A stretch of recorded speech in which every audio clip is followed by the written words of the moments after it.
이 시간 하나님 말씀을 받겠습니다. 이 복된 시간 주시는 하나님 말씀은 구약성경 사무엘하 13장 23절에서 33절까지 말씀입니다.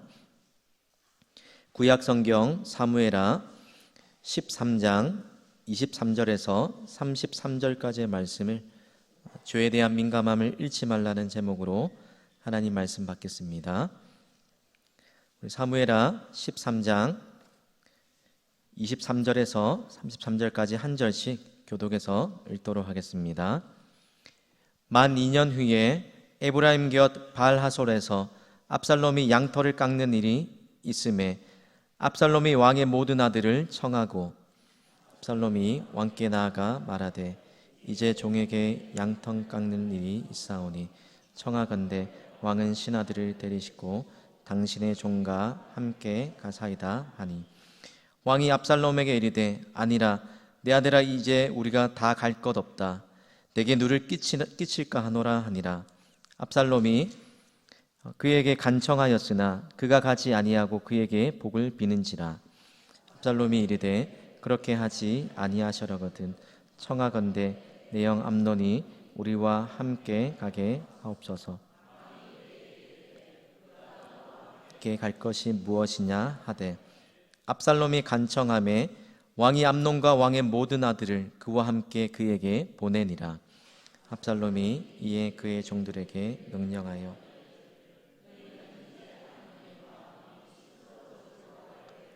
자세히 보다가 내가 너희에게 암논을 치라 하거든 그를 죽이라.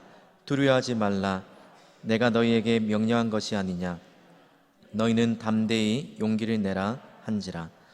압살롬의 종들이 압살롬의 명령대로 암논에게 행하매 왕의 모든 아들들이 일어나 각기 노새를 타고 도망하니라. 그들이 길에 있을 때에 압살롬이 왕의 모든 아들들을 죽이고 하나도 남기지 아니하였다는 소문이 다윗에게 이르매 왕이 곧 일어나서 자기 옷을 찢고 땅에 드러눕고 그의 신하들도 다 옷을 찢고 모셔 선지라. 다윗의 형 시므의 아들 요나답이 아뢰어 이르되 내 주여 젊은 왕자들이 다 죽임을 당한 줄로 생각하지 마옵소서. 죽었으리라. 그가 압살롬의 누이 다말을 욕되게 한 날부터 압살롬이 결심한 것이니이다. 함께 읽겠습니다.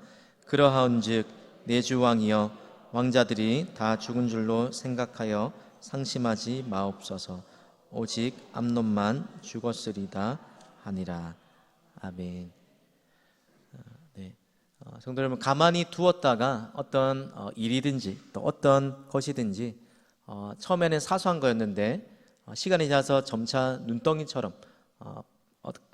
커져버린 그런 경험을 해보신 적 있으십니까? 저는 예전에 모기에게 조그마한 그런 물린 자국이 있었는데 그냥 대수롭지 않게 여기고 내버려뒀습니다. 그냥 이때까지도 그냥 내버려져도 자연 스스로 시간이 지나고 나면 없어졌기 때문에 별로 대수롭지 않게 생각했습니다. 근데 가려울 때 긁고 또 예전처럼 그냥 가만히 내버려둬도 괜찮겠지 하고 방심하고 있다가 어느새 보니까 처음에 이만했던 점이 나중에 한 500원짜리 정도 되는 그런 동전 크기로 흉터로 남은 그런 경험이 있었습니다. 그저서야 왜 이 사소한 거였는데 왜 제가 관리를 못 해가지고 이렇게 큰 흉터를 남겼을까 하는 그런 후회가 들었던 적이 있습니다. 이런 작은 흉터는 우리의 육신에만 영향을 미치지만 그러나 절대로 우리가 살면서 우리의 삶에 가만히 방치해 두어서는 안 될 것이 하나가 있습니다. 그것이 바로 죄라는 것입니다. 작은 죄 하나가 우리의 삶에 치명적인 영향을 가져올 수 있기 때문입니다. 그렇기 때문에 오늘 설교의 제목처럼 우리가 살면서 결코 잃어버리지 말아야 할 믿음의 자세가 죄에 대한 경각심을 가지는 것입니다. 그럼 군대에서 군인들에게 정신교육을 할 때 하는 그런 자주 하는 말이 있습니다. 혹시나 들어보셨는지 모르겠는데 작전에 실패한 장수, 작전에 실패한 지휘관은 용서할 수 있어도 경계에 실패한 장수, 지휘관은 용서할 수 없다라는 이런 정신교육으로 또 경계작전의 중요성을 일깨워주는 그런 말들이 있습니다.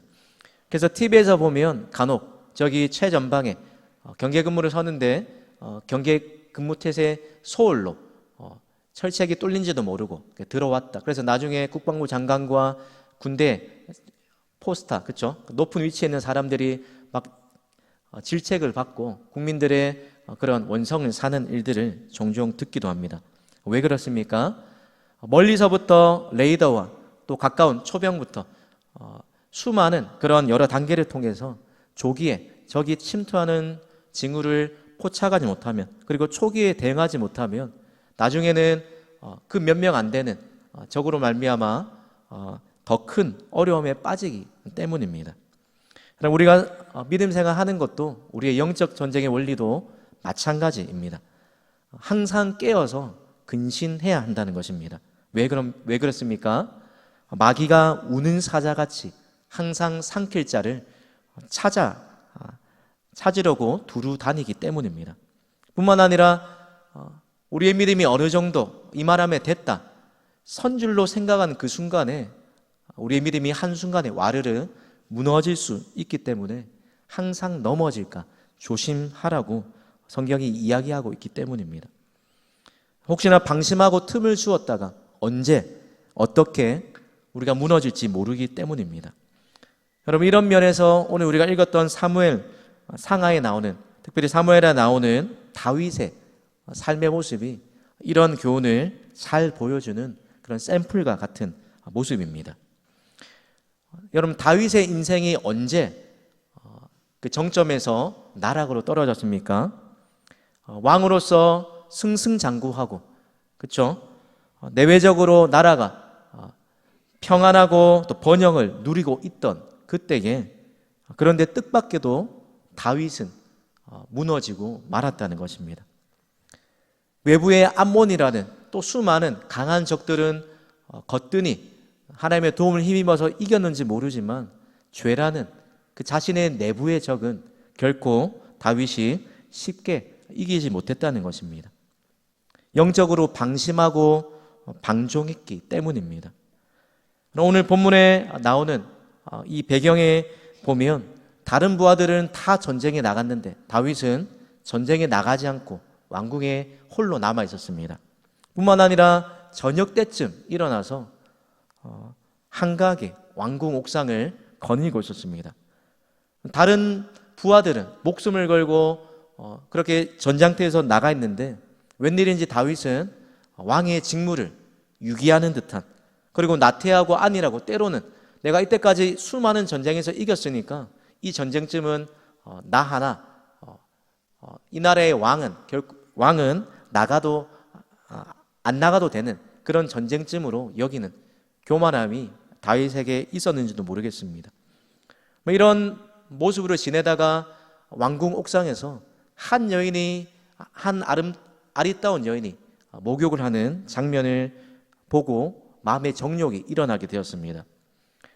처음에 그 여인이 누구인지 알아보는 것으로 끝나지 않고 어떻게 했습니까?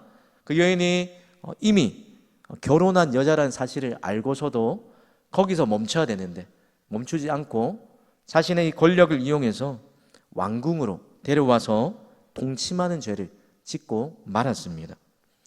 그리고 뜻밖의 밧세바가 임신했다는 소식을 듣고서 자신의 이 모든 죄악들을 숨기려고 죄를 감추기 위해서 완전 범죄를 꾸미기 시작합니다.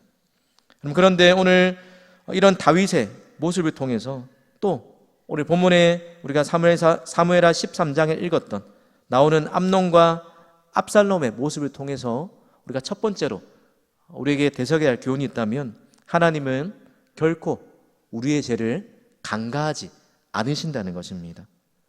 하나님 우리의 죄를 용서하시고 우리가 이전에 지었던 죄, 회개했던 죄는 기억도 않으시고 동이 서에서 먼 것 같이 우리의 모든 죄를 던져버리신다고 죄의 용서에 대한 확신을 분명히 약속하셨지만, 그러나 하나님은 동시에 죄를 가볍게 다루시거나 그냥 덮어두시는 분이 아니라는 것입니다. 우리의 죄를 해결하시되 어떻게 해결하셨습니까? 죄를 용서하겠다고 말로만 하시지 않으시고 우리의 죄를 대신해 자신의 아들 독생자 예수님을 십자가에 내어주시는 속량, 죄인을 향한 그 값을 대신 대가를 지불하셔서 우리의 죄의 문제를 해결하셨다는 것입니다. 왜 그러십니까? 그만큼 죄의 문제가 하나님 앞에 심각하게 여겨지기 때문입니다. 그런 면에서 우리가 혹 죄를 가볍게 여기는 모습이 있다면 우리의 신앙이 건강하지 않다라는 적색 신호일 것입니다. 다윗이 이렇게 은밀하게 자기의 죄를 덮어두려고 했을 때 하나님은 다윗의 모든 죄를 다 보고 계셨습니다. 뿐만 아니라 성경이 다윗의 행동을 보고 하나님께서 다윗을 악하게 여기셨다라고 이야기합니다. 그래서 선지자 나단을 보내셔서 다윗의 죄를 책망하시고 죄를 깨닫게 하십니다. 그리고 그뿐만 아니라 다윗의 죄에 대한 징계로 사무엘하 12장 10절부터 12절까지 보시면 그 죄에 대한 대가가 무엇인지를 기록하시는데, 대표적으로 오늘 본문과 연관하여서 사무엘하 12장 10절에 이렇게 기록하십니다. 칼이 내 집에서 영원토록 떠나지 아니하리라. 또한 다윗과 다윗의 집에 재앙을 일으키시겠다라고 말씀하셨습니다. 성도는 우리가 죄에 대해서 민감함을 잃지 말아야 할 그 첫 번째 이유가 있다면 하나님은 결코 다윗에게 그랬듯이 우리의 죄를 결코 가볍게 넘어가지 않으시기 때문입니다. 반드시 죄의 책임을 물으신다는 것입니다. 오늘 하나님 앞에 그 죄를 범한 결과로 다윗과 밧세바 사이에 태어난 아이가 죽고 말았습니다. 그럼 오늘 본문의 이 압살롬과 암논의 이야기는 다윗의 죄의 그 열매가 드러난 사건입니다. 오늘 13장 1절을 보시면 그 후에 이 일이 있으니라고 이렇게 시작이 됩니다. 그럼 그 후에라 언제를 말하는 겁니까?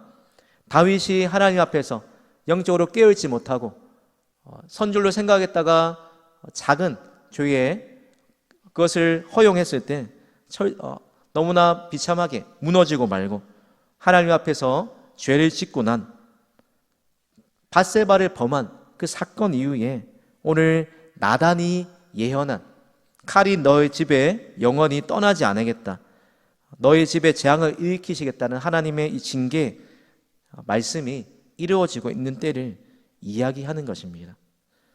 오늘 암논의 이 행동을 보면 다윗의 모습과 그 아버지와 동일한 모습이 많이 발견이 됩니다.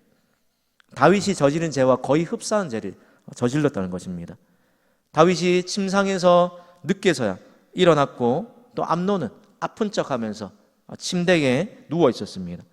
또 아버지 다윗이 자신의 그 왕됨을 이용해서 밧세바를 끌어들여서 자신의 왕궁으로 끌어들여서 죄를 범한 것처럼 이 암논도 왕위 서열 1인자로서 자신의 권력을 이용해서 자신의 누이를 집에서 범하는 죄를 동일하게 짓고 말았습니다. 아버지 다윗처럼 정욕에 이끌려서 넘지 말아야 할 선을 암논도 넘고 말았다는 것입니다. 성도는 우리가 죄에 대해서 민감함을 잃지 말아야 할 두 번째 이유가 있다면 해결되지 않는 그 죄는 더 큰 죄를 낳기 때문입니다. 돌이키지 않는 그 죄가 언젠가 더 큰 재앙으로 우리에게 다가온다는 것입니다. 처음에는 작게 여겨졌지만 그것이 눈덩이처럼 불어나서 우리에게 돌이킬 수 없는 아픔을 주기 때문입니다. 우리가 오늘 읽었던 23절은 이렇게 시작이 됩니다. 만 2년 후에. 만 2년 후에 그냥 성경이 말하는 2년이 지났다, 물리적인 시간이 지났다는 그 의미에서 2년 후에가 아닙니다. 어떤 2년입니까? 암논이 다말에게 지었던 이 죄가 올바로 해결되지 않고 그냥 그대로 방치된 채 지나온 그 2년을 성경이 표현하고 있는 것입니다. 그럼 로마서에 보면 5장에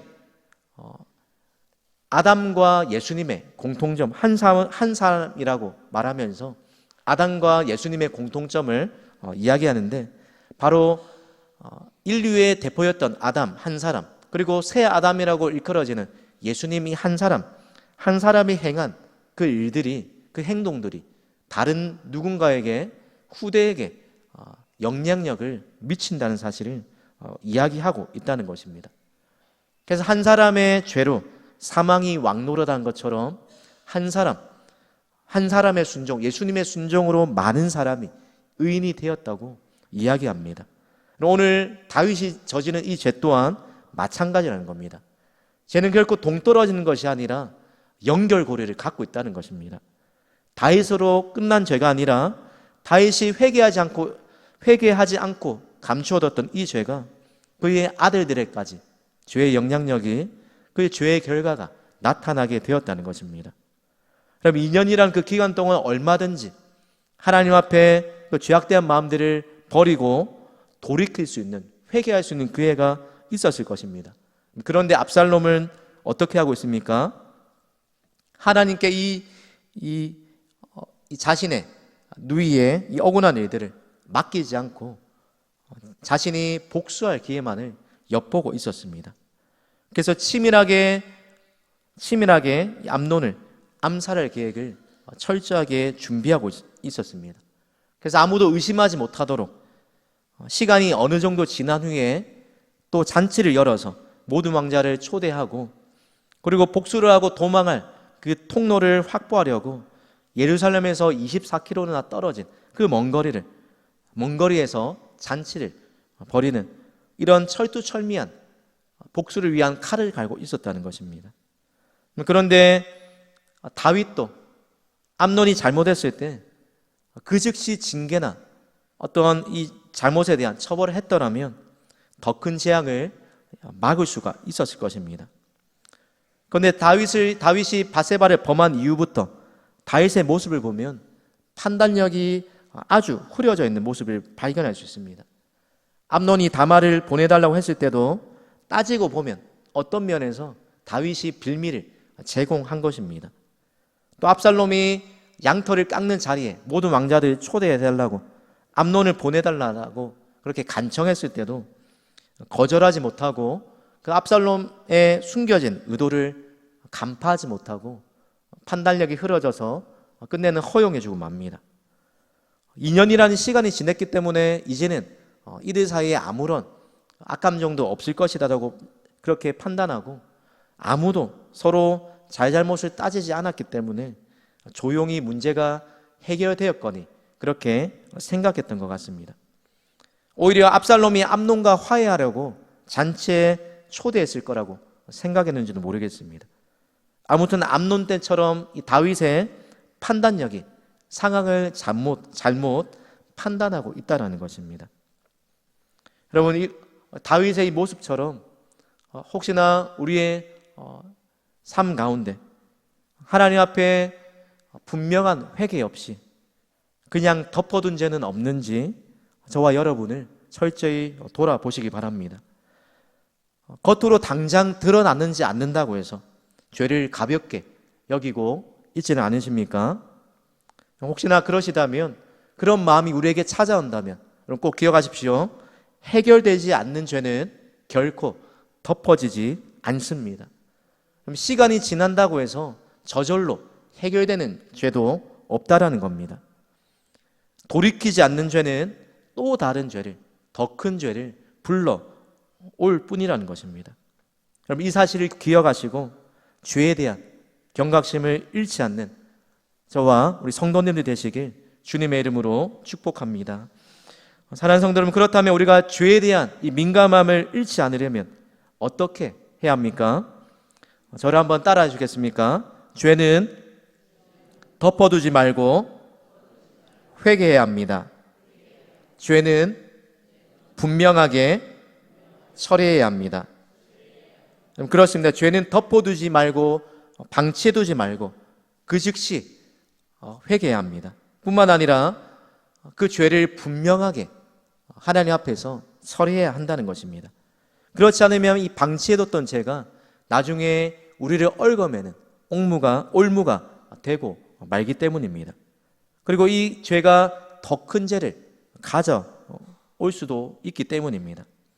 그러기에 사소해 보이는 작은 죄도 철저하게 경계하고 또 분명하게 처리하는 것이 우리에게 필요한, 죄에 대한 경각심을 갖는 우리의 자세해야 한다는 것입니다. 오늘 다말의 수치를 또 암논의 죄를 대하는 이 다윗과 압살롬의 모습을 한번 보십시오. 그럼 공통점이 무엇입니까? 다말의 이 수치를 알고도 다윗이 어떻게 했는지, 또 암논의 죄를 알고도 어떻게 했는지, 압살롬이 어떻게 했는지, 이 두 명 다 지금 당장 그 죄가 드러났을 때 지금 당장 그 죄의 문제를 해결해 두지 않고 자기 임의대로 그것을 덮어두고 말았다는 것입니다. 그럼 사무엘하 13장 20절부터 22절 말씀까지를 보시면 압살롬이 다말에게 이렇게 이야기합니다. 그러나 그는 오라버니이니 누이야 지금은 잠잠히 있고 이것으로 말미암아 근심하지 말라 하니라. 지금은 잠잠히 있고 나중에 복수할 기회가 찾아올 것이니까 그때 기회를 노리면 된다. 그러면서 이 해결하지 않는 문제로 점점 더 죄를 키우고 말았다는 것입니다. 그럼 22절에 압살롬이 암논이 그의 누이 다말을 욕되게 하였으므로 그를 미워하여 암논에 대하여 잘잘못을 압살롬이 말하지 아니하니라. 자신의 누이를 범한 이 암논을 지켜보면서도 그 미워하는 마음이 있으면서도 아무렇지 않은 것처럼 문제를 해결하기 위해서 어떠한 시도도 하지 않는, 그러면서 문제를 더 삭혀두면서 키우고 있는 이 압살롬의 모습을 볼 수 있는 것입니다. 그럼 또한 다윗은 어떻습니까? 21절에 보면 다윗 왕이 이 모든 일을 듣고 심히 노했다. 다윗의 행동이 그냥 듣고 심히 노한 것, 감정적으로 그냥 한번 버럭하고 소리 지르고 만 것, 그것이 끝이라는 것입니다. 그러놓고 아무런 행동을 취하지 않고 이 죄가 하나님 앞에서 어떻게 해야 될지 그것들을 철저하게 되묻지 않고 자신이 죄를 지었을 때 은폐하려고 했던 것처럼 이 아들의 죄도 그냥 덮고 넘어갔습니다.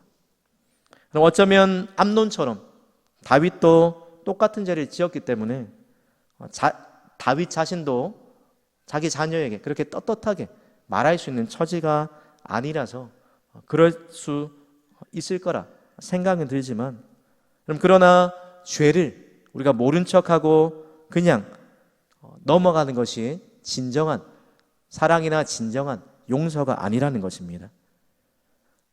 우리에게 죄가 발견되었을 때 그 죄를 분명하게 자복하고 그에 대한 합당한 회개에 합당한 열매를 맺는 일이 우리에게 반드시 필요하다는 것입니다.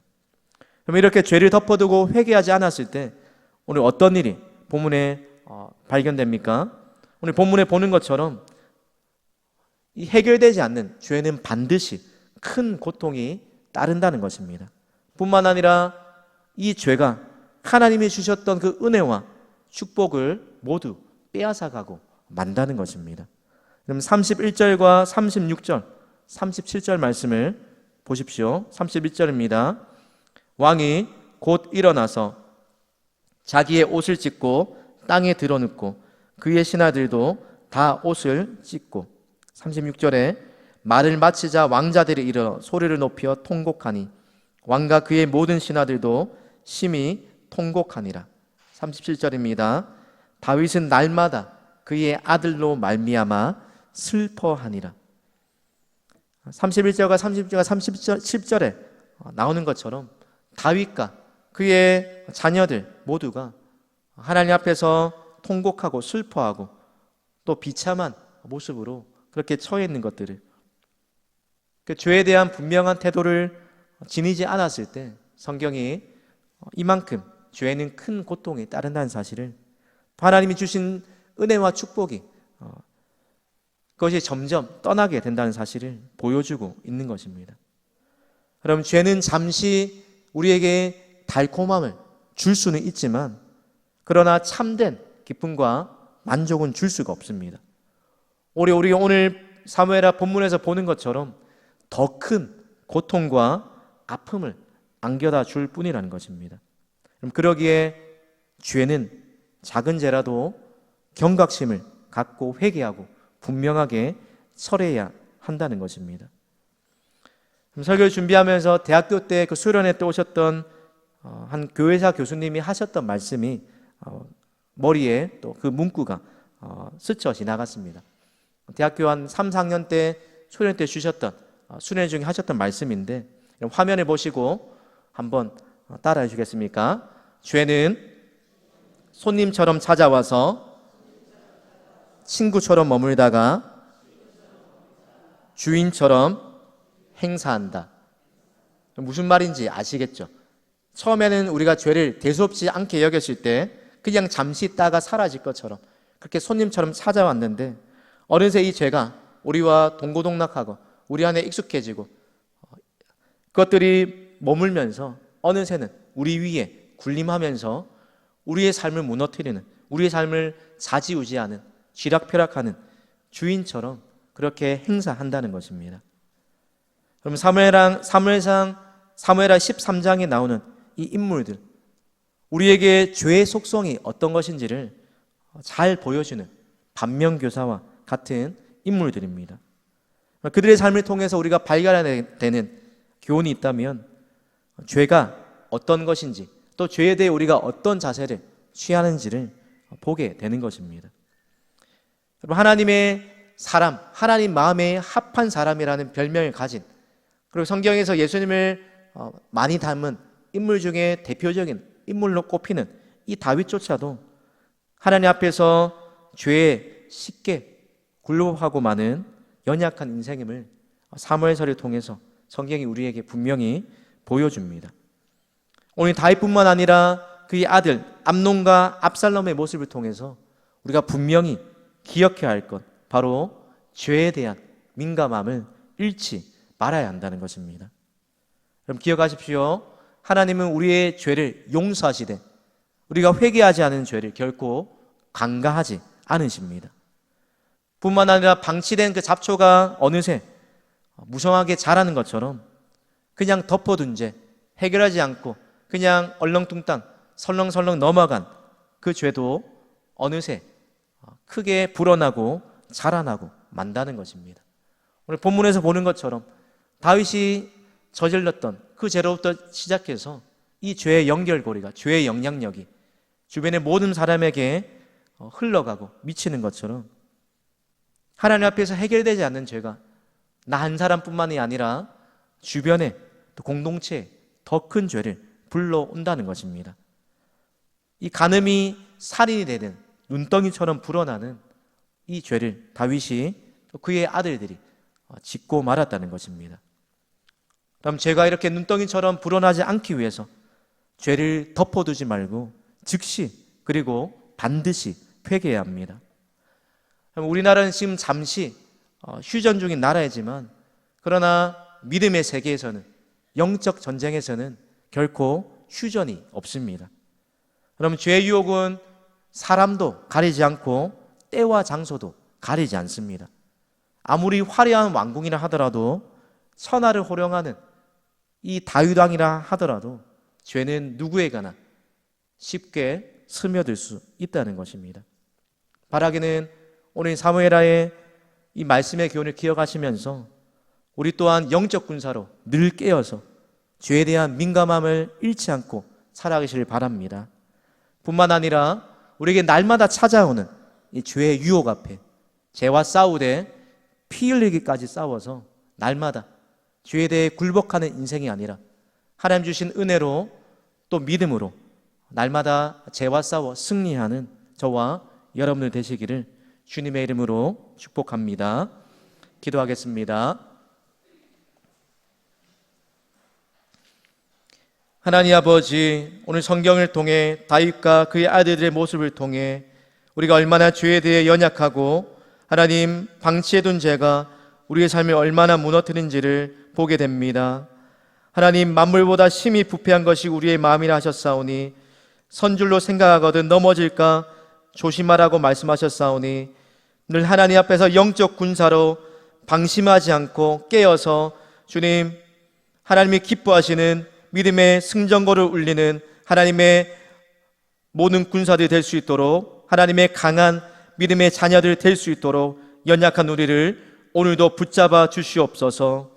하나님, 남은 3일의 삶 또한 세상에서 살아갈 때에 하나님, 우리의 마음이 자로나 우로나 치우치지 않도록 주신 말씀 늘 기억하며 연약할 때마다 하나님 붙들고 말씀 붙들고 성령께 의지하여 죄에 대해 굴복하지 않고 죄에 대한 경각심을 가지고 승리하며 살아갈 수 있는 모든 성도님들 되게 하여 주시옵소서. 감사드리며 예수님의 이름으로 기도드립니다. 아멘.